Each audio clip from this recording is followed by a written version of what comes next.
Hey, salut à tous, aujourd'hui on se retrouve pour une nouvelle vidéo.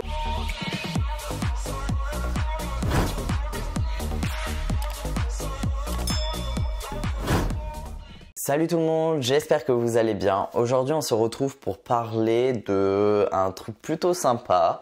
Je vais prendre la petite boîte pour que vous puissiez voir. Vous voyez pas du tout. Aujourd'hui on va parler donc de testostérone besin.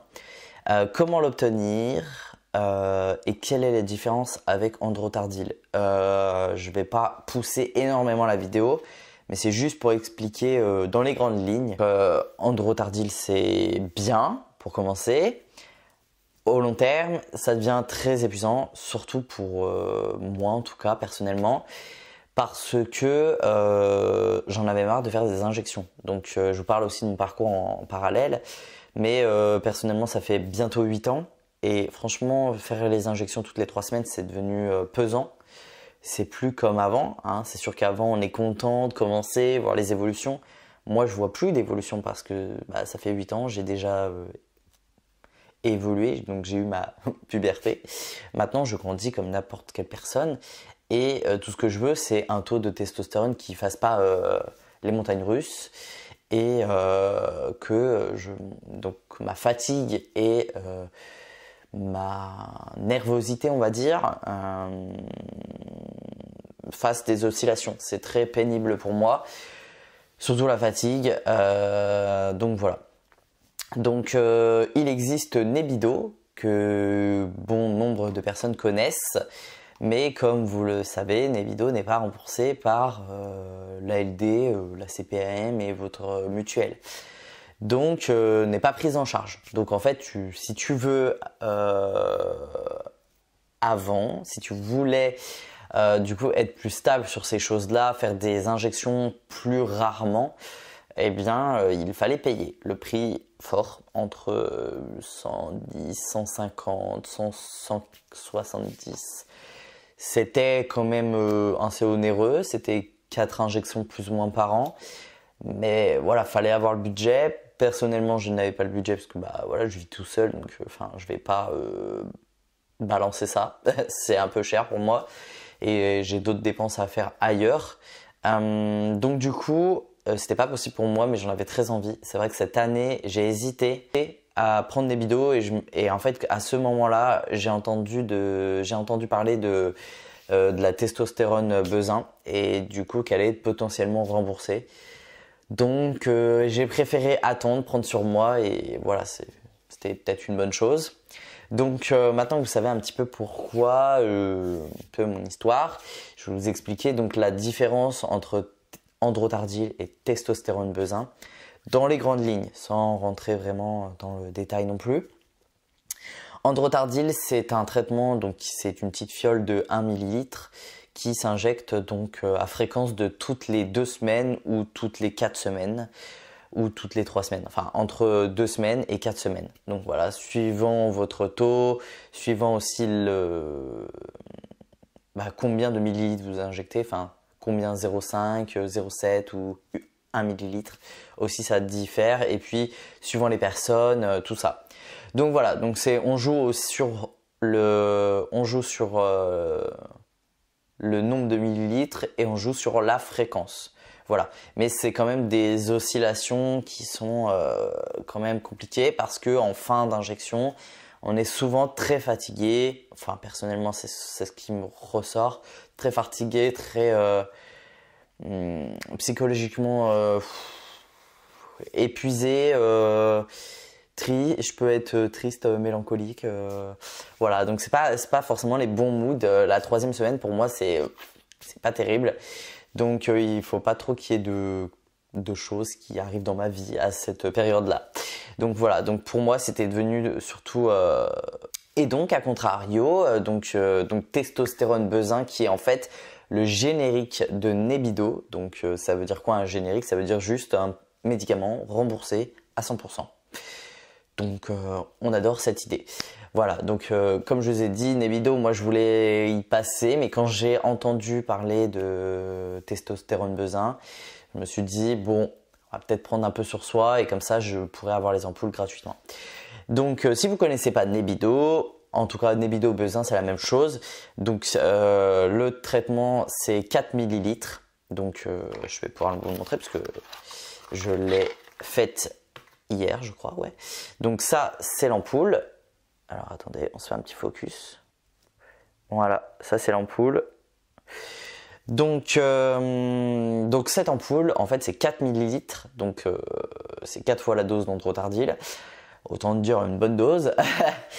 On ne diminue pas la dose, c'est toujours 4 millilitres normalement, c'est comme ça que c'est fait.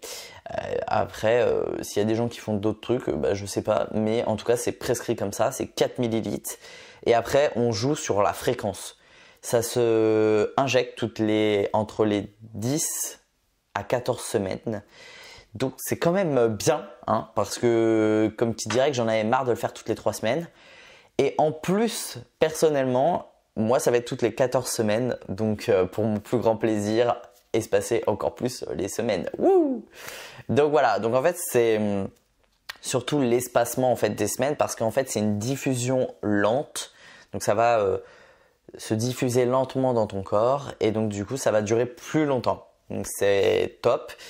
Et il y a moins cet esprit de comme ça tout le temps. C'est plus progressif et c'est pas un pic. En fait, Androtardil, c'était vachement des pics et des redescentes. Et là, ça va être plus des montées toutes douces et voilà, comme ça. En gros, Androtardil, c'est un sommet. Bezin et Nebido, c'est plus des grosses petites courbes comme ça, quoi. Des petites oscillations. Donc c'est une colline, voilà. Donc c'est quand même mieux pour tout ce qui est fatigue, les humeurs, tout ça, la déprime, des choses comme ça. Voilà, donc c'est plutôt cool. Donc voilà, et maintenant on va parler de un peu toutes ces caractéristiques et tous mes petits conseils que je peux vous conseiller. Donc déjà, premièrement, ça s'injecte dans la fesse. C'est en intramusculaire, on le fait plus dans la cuisse parce qu'on injecte beaucoup de produits et que ça prend un peu de temps pour faire l'injection. Donc c'est recommandé de le faire dans la fesse. C'est recommandé de le faire par une infirmière. Après, faites comme vous voulez, comme bon vous semble. Personnellement, je voulais le faire avec infirmière. Mon endocrinologue me l'a prescrit en faisant avec l'infirmière, sinon elle voulait pas changer mon traitement. Donc voilà, et puis de toute façon, je ne me voyais pas du tout me contorsionner pour le faire dans la fesse, comme ça, injecter et être pendant 2 minutes en train d'injecter tout doucement. Voilà. L'injection se fait entre 2 minutes, 2 minutes, 3 minutes. Il faut vraiment l'injecter doucement parce que le produit, je vous rappelle, comme l'Androtardil, est huileux et épais. Donc il brûle à l'injection, puis même il brûle pour les petites heures d'après. Donc personnellement, comme j'avais peur d'avoir très très mal, j'ai pris ceci. Donc c'est un patch Emla. Donc c'est pas Emla, mais c'est son générique. On aime bien les génériques parce que c'est remboursé. Donc voilà, du coup je me le suis fait prescrire par mon médecin. Donc juste mon médecin généraliste. Parce que je savais pas si mon endocrinologue allait être d'accord ou quoi et je préférais le faire parce que je savais pas si elle pouvait le prescrire. Donc voilà, donc c'est un petit pansement auto-adhésif et il y a la petite crème en fait dedans. Donc en fait là je suis désolé mais je l'ai utilisé. Donc en fait c'est juste un truc que tu ouvres et que tu vas aller placer sur la fesse. Pour rappel, la fesse, on injecte donc, vous tranchez la fesse en deux et on injecte toujours dans le flanc supérieur, extérieur. Donc c'est-à-dire si tu le fais à droite, tu le fais en haut à droite et si tu le fais à gauche, en haut à gauche. Sur les extérieurs de ton corps, sur la partie supérieure et sur le deuxième quart, donc sur la partie extérieure. Donc je vais vous mettre un dessin comme ça, vous pourrez être sûr de l'injecter au bon endroit. De toute façon, si c'est censé être fait par une infirmière, c'est toujours au même endroit. Et si vous faisiez déjà dans la fesse, vous savez très bien où poser ce patch. Voilà, à savoir que le patch agit sur 1 cm de profondeur. Donc voilà, et le patch est gros à peu près comme ça. Donc en fait, ça agit juste sur quand tu vas planter l'aiguille pour pas que tu aies mal que l'aiguille passe dans ton corps, mais par contre tu sentiras quand même la douleur au niveau de la brûlure quand tu injectes, tu sentiras le produit se diffuser en toi et qui va faire un petit peu mal. Mais voilà, ça va, rien de grave non plus. Donc voilà, je vais essayer de reprendre mes petites notes pour être sûr de ne rien oublier. Enfin surtout, comme qui dirait, mon post Instagram, parce que tout est écrit dedans, donc je vous laisserai aller le voir. C'est celui-ci, au cas où vous voulez aller le voir. Alors, au niveau des... Donc on va parler un petit peu par étapes, hein, parce qu'on a parlé de l'injection, mais si je pouvais commencer par le début, ça serait quand même pas mal. Donc déjà, prix remboursement. Donc si vous n'avez pas l'ALD, il est remboursé à 65% par la sécurité sociale et le reste par votre mutuelle. Donc il est remboursé à 100%. Pour ceux qui ont l'ALD, pas de question, c'est remboursé à 100%. Voilà, le prix c'est à peu près vingtaine d'euros, donc 21 euros et des bananes. Mais de toute façon, on n'en verra pas la couleur parce qu'on ne va pas payer. Donc voilà. Au niveau des ordonnances, si vous avez une ordonnance parce que vous êtes déjà au Nébido, pas besoin d'aller chez votre endocrinologue parce que la pharmacie se doit de vous proposer un générique.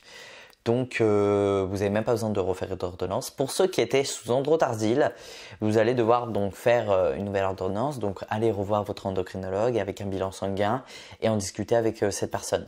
Voir si il ou elle est d'accord. Et s'il n'y a pas de contre-indication avec votre état de santé, pourquoi pas.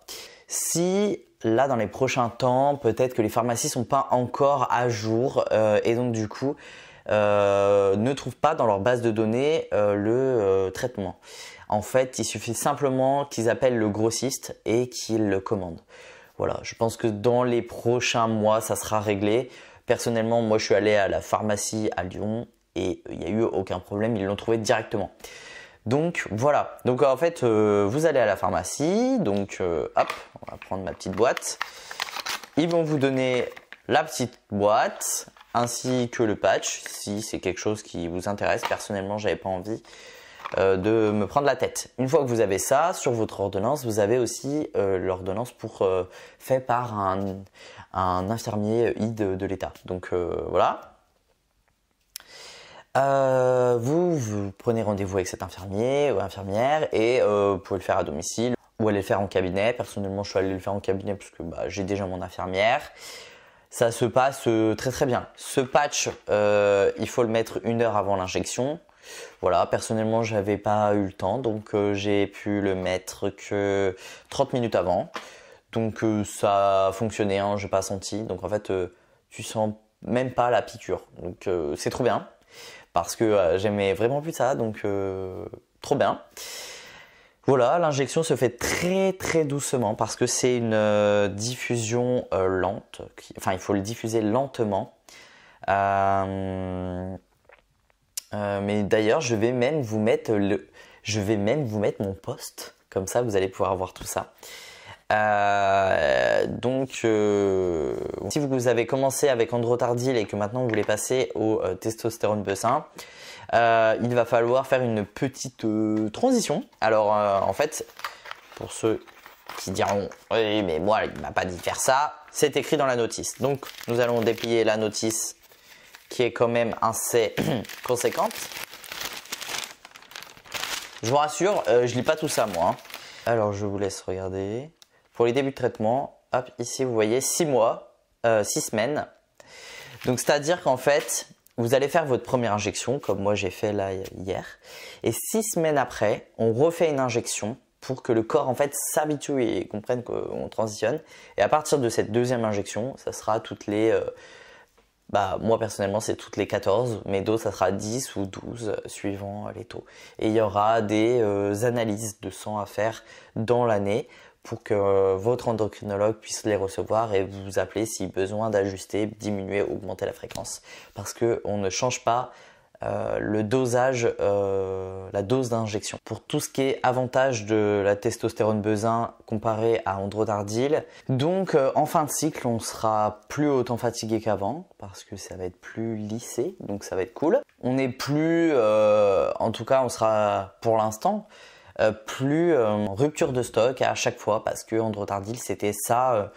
Franchement, c'était de pire en pire les années passaient et de pire en pire c'était plus compliqué. Donc tant mieux parce que ça aussi c'était quelque chose de pesant. Hein. Toujours de stresser, est-ce qu'on va l'avoir, est-ce qu'on va pas l'avoir. Dès que j'allais dans une pharmacie et que j'avais plus de traitement, hop, genre, ah bah tiens, je vais y prendre au passage parce que tellement que ça me stresse. Des fois, il fallait faire 3 pharmacies. Donc ça va être vraiment un soulagement psychologiquement. Moins de fluctuations d'humeur, ça c'est plutôt bien parce que j'avoue que les moments où je suis un peu down, c'est un peu pesant quand même. Donc ça va être bien. Et moins de charge mentale au niveau des injections. Se dire, ah putain, 2 semaines, je dois déjà la refaire. Ah mince, c'est ce week-end, je dois la refaire. Là, ça va être quand même plus espacé. Alors oui, c'est sûr, hein, on aura toujours des injections, ça fera toujours mal pendant quelques jours. Mais voilà, 4 dans l'année, qu'est-ce que c'est quand tu dois en faire je sais pas combien. Franchement, je sais même pas combien j'en fais tellement j'en fais. J'en fais déjà minimum 12. Puis après, 18 par année. Entre 18 ou 4, j'avoue que la question se pose pas. Voilà, donc moi de toute façon, j'avais toujours, entre guillemets, rêvé d'avoir Nemido parce que c'était quand même plus agréable pour vivre. C'est vrai qu'au début, c'est bien, t'aimes bien faire tes petites injections, tu te dis, waouh, il va y avoir des trucs qui changent. Mais après, en fait, ce que tu veux, c'est la stabilité quand t'es plus grand, entre guillemets, plus grand, plus loin dans ta transition. T'as envie de stabilité, t'as envie de respirer, que ça soit moins pesant dans le quotidien. Parce que c'est pas quotidiennement qu'on fait les injections, mais vous voyez. Donc voilà, moi je suis très content, j'espère que cette vidéo elle va vous avoir aidé, renseigné. N'hésitez pas si vous avez des questions ou des précisions à amener, si vous voulez expliquer aussi comment vous, ça s'est passé vos premières injections, si vous avez vu des trucs ou pas, des effets secondaires, parce que moi je sais pas encore. Mais voilà, est-ce que vous êtes content qu'on ne paye plus pour avoir de la testostérone et avoir un traitement quand même plus cool au quotidien quand même. Voilà, dites-moi tout ça un petit peu en commentaire. Je suis impatient de voir un petit peu ce que vous aussi vous en pensez. Voilà, j'ai entendu quand même une petite circulaire passer pour le gel testostérone qui voudrait être remboursé parce qu'apparemment je crois que... Enfin voilà, donc on verra dans l'avenir. C'est vrai que ça pourrait être aussi bien pour ceux qui ne peuvent pas faire d'injection ou ceux qui ne veulent pas faire d'injection. Personnellement, mettre de la crème tous les jours, j'ai trop la flemme pour ça. Donc voilà. Et sinon, petite précision, j'ai fait mon injection hier. C'est vrai que après, même 8 heures après l'injection, j'avais mal quand je m'asseyais. J'avais mal quand j'étais assis. Je portais un jean, donc j'ai enlevé mon jean, j'ai mis un short fluide que en fait je me suis dit peut-être qu'avec le jean ça appuie un peu plus fort. Donc voilà, 2 heures après ça allait beaucoup mieux. Cette nuit j'ai pas été tant dérangé que ça parce que d'habitude c'est sur la cuisse et donc du coup je dors sur la cuisse à chaque fois et donc j'avais tout le temps mal. Ça m'a pas empêché de dormir comme c'était dans la fesse parce que voilà.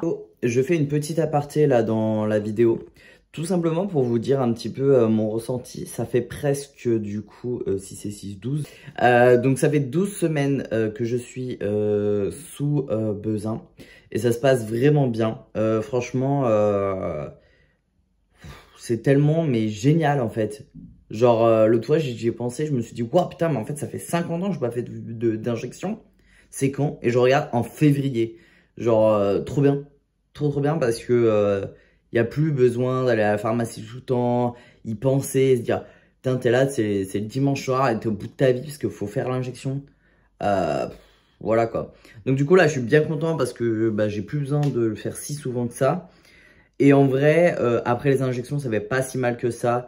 Dans la vidéo, j'avais mal. En fait, j'ai eu surtout mal en fait la première journée, enfin la fin de soirée. La nuit, ça m'avait pas spécialement dérangé. Et le lendemain, ben, j'avais déjà juste un bleu quoi. Ça me faisait comme un bleu en fait, pas physique, mais genre j'avais un peu mal, comme si je m'étais fait un bleu. Donc voilà, et à la deuxième injection, parce que du coup je l'ai fait donc 6 semaines après, j'ai vraiment pas eu mal J'ai eu même moins mal que la première fois. Je pense que la première fois, j'étais un petit peu stressé et j'ai dû peut-être un peu contracter le muscle de ma fesse. Et peut-être que c'est ça qui m'avait fait plus mal. Mais en vrai, les 2 fois, c'était pas si douloureux que ça, l'injection. Et même le après, c'est tellement mais plus agréable qu'avant, quoi. Enfin, franchement, à chaque fois, j'avais mal pendant 3-4 jours et genre, je boitais et tout. Là, il se passe rien du tout. Genre, j'ai pas mal. Genre, j'ai juste comme si j'avais un petit bleu. Ça me dérange, mais plus du tout pour dormir ni pour marcher. Donc, c'est vraiment mieux. Et au niveau tout ce qui est humeur, fatigue, machin. Bon, alors, moi, déjà, je suis un très mauvais sujet parce que je suis souvent fatigué à cause de toutes mes opérations et je pense de la charge mentale que j'ai avec tout ça. En vrai, maintenant, je trouve que je suis plus stable au niveau nervosité, anxiété et fatigue. Donc, c'est trop bien. Franchement, c'est trop bien. Là, je me vois vivre la fin de ma vie avec ces injections. C'est tellement plus facile qu'avant, là, je saturais. Hein. Bon, en même temps, j'avais pas le choix. Donc, parce que j'ai fait une hystérectomie totale. Mais psychologiquement, je me disais, waouh, j'en ai pour 50 ans là. Donc voilà, du coup, je vous laisse avec la fin. Bye. Donc voilà. N'oubliez pas de liker. Si vous avez des questions, vous les posez en commentaire avec plaisir. N'oubliez pas de vous abonner pour me soutenir. C'est vraiment le petit geste gratuit que vous pouvez faire et qui peut aussi aider d'autres personnes parce que plus ma chaîne augmente et plus je touche plus de gens et plus je risque d'aider d'autres personnes. Et c'est vraiment mon souhait de pouvoir aider, faciliter les ressources pour la transidentité et la transition. Donc voilà. Et vous pouvez aussi cliquer sur le bouton rejoindre si vous voulez m'aider un peu plus que juste en vous abonnant. Voilà, du coup je vous souhaite une très très bonne soirée et je vous dis bye tout le monde.